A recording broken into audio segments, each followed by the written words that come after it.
What's going on, everyone? My name is SHERWIN, and today I want to talk to you about A2Z adapters. This video is not sponsored, but they have sponsored some videos on this channel. What I want to talk to you about is the experience that I went through going over the recall, because they have a recall on the original Typhoon adapter.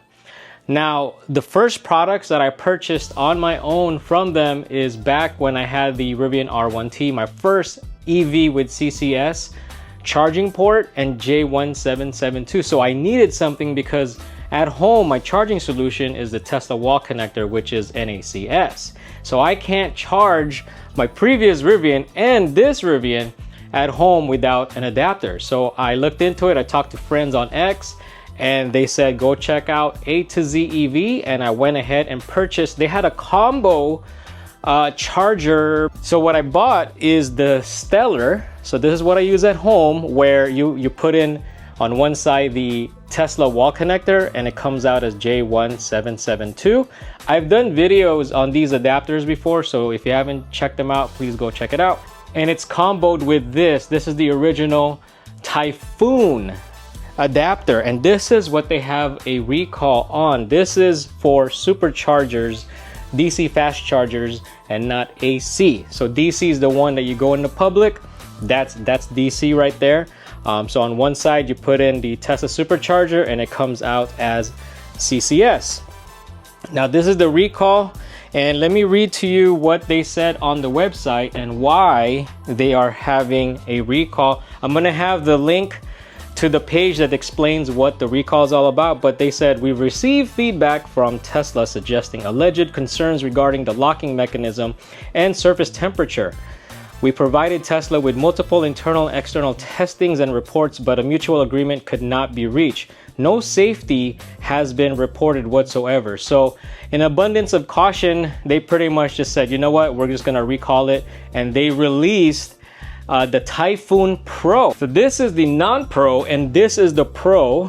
And I've shown these before in previous videos, but this is what they're going to replace this with. This is the Typhoon Pro. This is the newer one with a different locking mechanism. Previously, there's two locking mechanisms on the Non-Pro, one up here and one underneath that's a slide. This one's actually pretty just tough. Not difficult, but just not as smooth as this type of locking mechanism.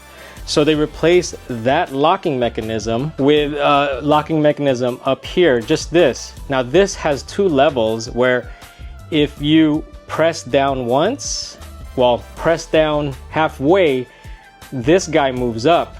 Now if you press even further down, there's a latch here that goes down so that you can remove it. So it's like a two-stage or two-level locking mechanism.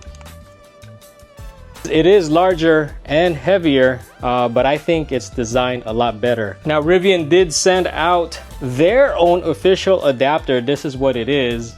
They used to come with it for free. You just have to opt in because you're automatically opt out. So with the Rivian R1T, my 2023, during that period, I was able to opt in once these become available, and I was able to get it a few months afterwards.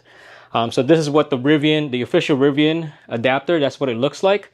And I believe these are the ones that are made by Tesla. But yeah, if you want to compare between the two, the Typhoon Pro is a little bit larger, heavier, and more solid. I like how this one just feels more of a solid product. But not to say that the Rivian one is a bad product, but I just like this one.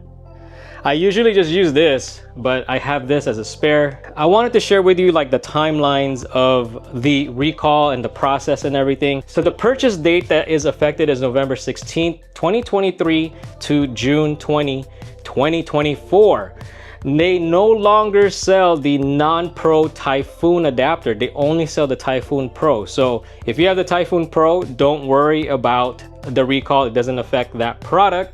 So on June 11th, I went ahead and emailed them and provided the requirements that have been outlined on that web page. The same day they responded with a new link and form. So I guess they updated the process.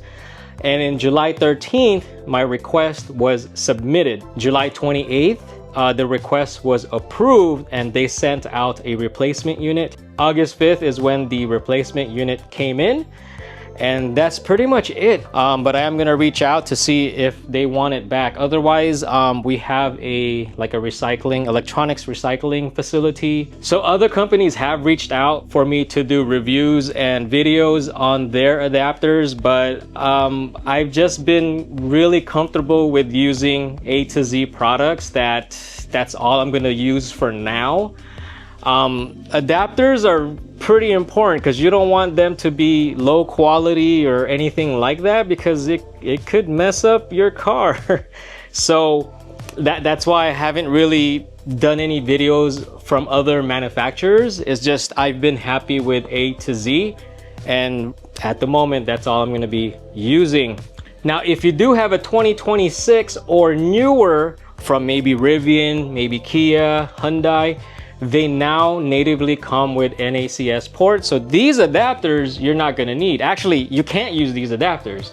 What you may need is the opposite adapter if you wanna charge onto CCS charging stalls. So you're gonna need the opposite adapter. So if you wanna go to like Electrify America, some Rivian Adventure networks will still have CCS. Some they're starting to roll out with NACS. I think the Joshua Tree location has half NACS and half CCS. So they're starting to roll out NACS charging stations. If you are looking for charging adapters, do check out A2Z EV. I've had good experiences with them. Check out the video description for links and possible discounts.